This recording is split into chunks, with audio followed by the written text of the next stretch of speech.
વડોદરા મહાનગરપાલિકામાં એક બહુ મોટી ભરતી આવી છે જે દર મહિને 50,000 રૂપિયા વેતન ચૂકવવા માટે તૈયાર છે અને એ પણ ભરતી કોઈ પણ પરીક્ષા આપ્યા વગર તમારી સીધી ભરતી થઈ જવાની છે વડોદરા મહાનગરપાલિકાની અંદર. તો આ વિડીયો જોવા માટે તમે અમારા સાથે બન્યા રહો અને જો તમે અમારા યુટ્યુબ ચેનલ ઉપર નવા છો તો પ્લીઝ અમારા ચેનલને સબસ્ક્રાઈબ કરી દો અને બેલ આઇકન દબાવી દો, જેથી આગળ આવનારી નવા વિડીયોની નોટિફિકેશન અને ભરતીની માહિતી તમારા સુધી પહોંચી શકે. તો ચાલો શરૂ કરીએ છે. વડોદરા ભરતી 2025. વડોદરામાં રહેતા અને નોકરી શોધી રહેલા ઉમેદવારો માટે નોકરીની સુવર્ણ તક આવી ગઈ છે. પ્રાદેશિક કમિશનર નગરપાલિકા કચેરી વડોદરા ઝોન દ્વારા પ્રોજેક્ટ ઇજનેર એટલે કે GUDCની 2 જગ્યા માટેની ભરતી બહાર પાડવામાં આવી છે. આ પોસ્ટ ઉપર લાયકાત ઉમેદવાર પસંદ કરવા માટે ઓફલાઈન અરજી કરવામાં આવશે. એટલે કે તમારે આના ઉપર તમારે જો એપ્લાય કરવાનું છે તો તમારે ઓફલાઈન એપ્લાય કરવાનું છે. ઓનલાઈન તમે આમાં એપ્લાય કરી શકશો નહીં. તો આગળ જોઈએ કે ઓફલાઈન આને કઈ રીતે એપ્લાય કરીશું, આમાં શું શું માંગ્યું છે, એ બધી માહિતી તમને અહીંયા મળવાની છે. વડોદરા 2025 અંતર્ગત પ્રોજેક્ટ ઇજનેર પોસ્ટની વિગતો, શૈક્ષણિક લાયકાત, વયમર્યાદા, પગાર ધોરણ, નોકરીનો પ્રકાર સહિતની મહત્વની માહિતી આ લેખમાં આપવામાં આવેલી છે. તો વડોદરા ભરતી 2025ની મહત્વની માહિતી, તો આ જે છે આખી મહત્વની માહિતી છે અહીંયા જોઈ લો તમે. તો સંસ્થા કઈ છે, તો આપણી પ્રાદેશિક કમિશનર નગરપાલિકા કચેરી છે. પોસ્ટ કઈ છે, તો પ્રોજેક્ટ ઇજનેરી છે. જગ્યા કેટલી, તો જગ્યા આમાં 2 છે. વય મર્યાદા કેટલી છે, તો મહત્તમ 36 વર્ષ, એટલે કે તમારી જે એજ છે એ 36 વર્ષથી વધારે ના થવી જોઈએ. અને નોકરીનો પ્રકાર કયો છે, તો 11 માસ આધારિત કરાર આધારિત છે આ. તો આ જે છે તમારી પરમનન્ટ નથી, આ તમારા છે ને એક કોન્ટ્રાક્ટ બેઝ છે. 11 માસનો તમારો કોન્ટ્રાક્ટ કરવામાં આવશે અને એના બેઝ ઉપર તમને આ જોબ ઓફર કરવામાં આવશે. એપ્લિકેશન મોડ કયો છે, તો આનો એપ્લિકેશન મોડ ઓફલાઈન છે. એટલે તમારે આની લેટર એટલે કે પત્ર લખીને તમારા ડોક્યુમેન્ટ આપીને આનું તમારું વેરિફિકેશન કરાવવાનું છે. ભરતી જાહેર થવાની તારીખ, તો આ 10 સપ્ટેમ્બર 2025 આની તમારે નોટિફિકેશન જાહેર કરવામાં આવી છે. અરજી કરવાની છેલ્લી તારીખ કઈ, તો ભરતીની જાહેરાત થયાના 10 દિવસમાં, એટલે કે 10 તારીખથી શરૂ કરીએ તો 20 સપ્ટેમ્બર આની છેલ્લી તારીખ છે. એટલે નગરપાલિકા કઈ છે, એટલે કે શહેર કયું છે, તો આપણી વડોદરા નગરપાલિકા છે, વડોદરા શહેર છે. એને VMC પણ કહેવામાં આવે છે.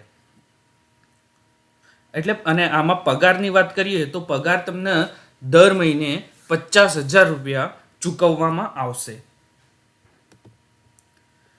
વડોદરામાં નોકરી પોસ્ટની વિગત, તો વડોદરામાં રહેતા અને નોકરી શોધી રહેલા ઉમેદવારો માટેની સુવર્ણ તક આવી ગઈ છે. પ્રાદેશિક કમિશનર નગરપાલિકા કચેરી વડોદરા ઝોન દ્વારા પ્રોજેક્ટ ઇજનેરી GUDCની 2 જગ્યા માટે ભરતીની જાહેરાત બહાર પાડી છે.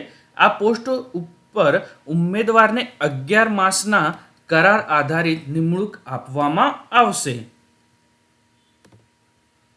એની શૈક્ષણિક લાયકાત શું છે, એટલે તમારે આમાં ક્વોલિફિકેશન શું માંગ્યું છે, તો આ ભરતી માટે લાયકાતની વાત કરીએ તો ઉમેદવારે post graduate in civil engineering તથા સદર ડિગ્રી મેળવ્યા બાદનો 5 વર્ષનો અનુભવ જોઈએ. તો એટલે કે તમે જો પોસ્ટ ગ્રેજ્યુએશન એટલે કે તમે અનુસ્નાતક તમે ડિગ્રી તમારી જોડે હોય તો તમારે અને એની સાથે તમારે 5 વર્ષનો અનુભવ જોઈએ છે. અથવા BE ઇન સિવિલ એન્જિનિયરિંગ એટલે કે bachelor of engineering in civil engineering તથા સદર ડિગ્રી અને 7 વર્ષનો અનુભવ. જો તમારી જોડે BEની ડિગ્રી હોય સિવિલ એન્જિનિયરિંગમાં તો તમારે 7 વર્ષનો અનુભવ જોઈએ. અથવા તમે ડિપ્લોમા કર્યું હોય, ડિપ્લોમા શેમાં, તો સિવિલ એન્જિનિયરિંગમાં, તો ડિપ્લોમા ઇન સિવિલ એન્જિનિયરિંગ તથા સદર ડિગ્રી મેળવ્યા બાદનો 10 વર્ષનો અનુભવ જોઈએ. એટલે કે તમે જો ડિપ્લોમા કર્યું હશે તો તમારે 10 વર્ષનો અનુભવ જોઈએ, BE કર્યું હશે તો 7 વર્ષનો, અને જો પોસ્ટ ગ્રેજ્યુએશન અનુસ્નાતક કર્યું હશે તો 5 વર્ષનો તમારો અનુભવ જોઈએ. એની વય મર્યાદા શું છે, તો પ્રોજેક્ટ ઇજનેર પોસ્ટ માટે તમારી ઉમેદવારની મહત્તમ ઉંમર 36 વર્ષ હોવી જોઈએ. એટલે કે તમારી જે એજ છે એ 36 વર્ષ પૂરી હોવી જોઈએ કે એનાથી ઓછી, એનાથી વધારે નહીં. પગાર ધોરણ શું છે?